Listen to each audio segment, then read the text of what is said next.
Olá pessoal, tudo bem?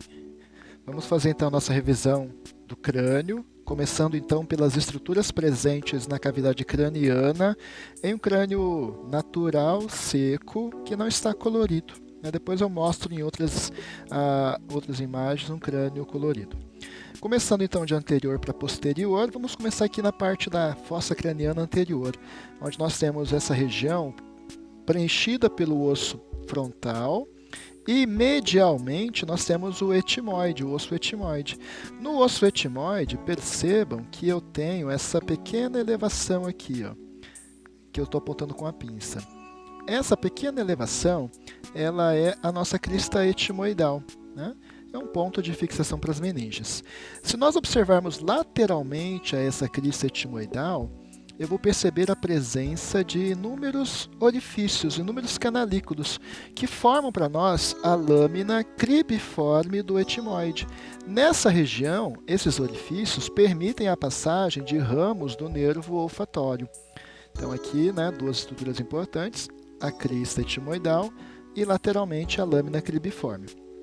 Olhando ainda na parte anterior, passando para a fossa média do crânio, eu tenho aqui uma transição, o osso esfenoide, mostrando para nós os processos clinoides, processo clinoide anterior, cada um do seu lado. Então aqui essas duas estruturas, são os processos clinoides. Se observar medialmente ao processo clinoide, tem um canal, tem um orifício. Você pode observar lá que a pinça está dentro desse orifício. Esse orifício corresponde ao nosso canal óptico. É por aqui que passa, então, o nervo óptico. Esse canal se abre lá na órbita. Se você observar, lá no fundo da órbita, aquele orifício circular, onde eu coloquei a pinça, lá, está apontando, é o canal do nervo óptico, canal óptico. Que dá para ver bem bacana aqui, ó.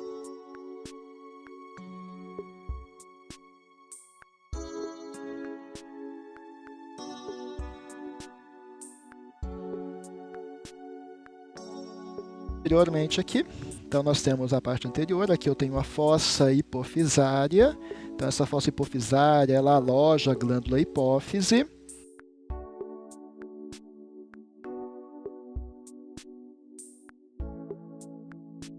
Nós vimos no nosso roteiro também a região toda da fossa craniana média aqui. Então aqui já é formada pelo esfenoide, parte do osso temporal. E no esfenoide eu tenho um grande forame aqui, ó, que é o forame oval. Esse forame permite a passagem do nervo mandibular. Atrás dele, posteriormente, um pequeno forame, um pequeno orifício aqui, vou aproximar para vocês verem, que é o forame espinhoso, que permite a passagem da artéria meníngea média. Anteriormente, se nós observarmos aqui no crânio, colocar nessa vista anterior, eu vou observar um forame aqui, menor, um foramezinho bem redondinho aqui. Vamos aproximar aqui, que é o forame redondo. Então, dos dois lados, o forame redondo e aqui o forame redondo. Então, nós temos forame redondo, o forame oval e o forame espinhoso. Tá? Faz parte.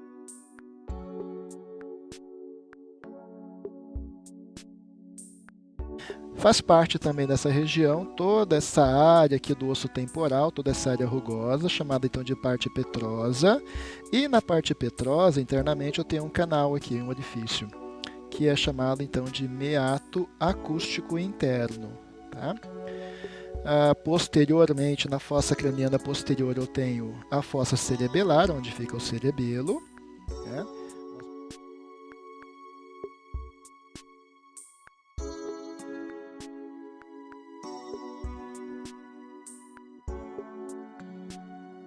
Aqui a fossa cerebelar, onde aloja o cerebelo. Uma elevação, uma projeção bem mediana aqui, chamada de protuberância occipital interna, que ela continua, você vai passando até chegar nessa região que é o forame jugular. Tá?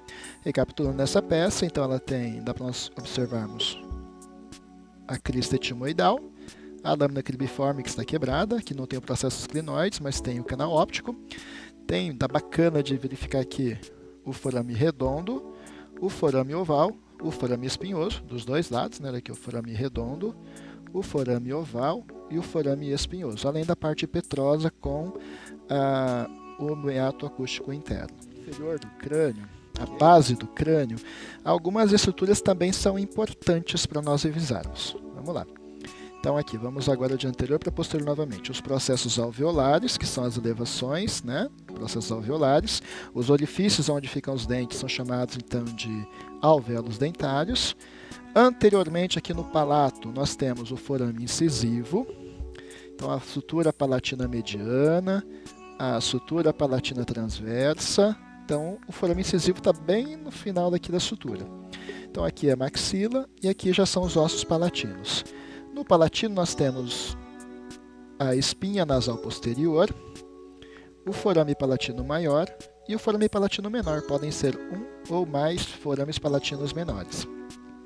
Vindo posteriormente, esse grande osso aqui que forma para nós o septo nasal é o vômer, né? Então ele é um dos ossos, juntamente com o etimoide, que vão formar para nós o septo nasal. Na vista...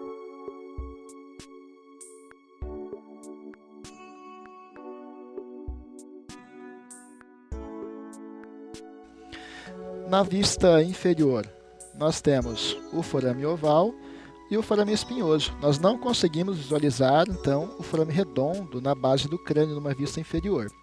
Tem os processos pterigoides, então toda essa estrutura aqui é o processo pterigoide. Então aqui eu tenho o processo pterigoide, aqui eu tenho o outro processo pterigoide dos dois lados. Servem para fixação dos músculos da mastigação, né? Ainda a parte petrosa do temporal. E aqui nós temos alguns canais importantes. O canal carótico, né? Posteriormente o forame jugular, vamos desse lado. O canal carótico está aqui.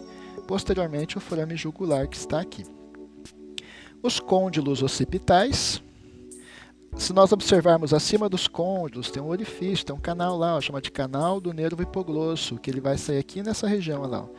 Você pode observar a presença do canal do nervo hipoglosso, tá? Nós temos aqui ainda o processo mastoide, o processo estiloide, que está quebradinho aqui, a fossa da mandíbula, ok? Então, também nós temos no occipital a protuberância occipital externa. Então, essas são as...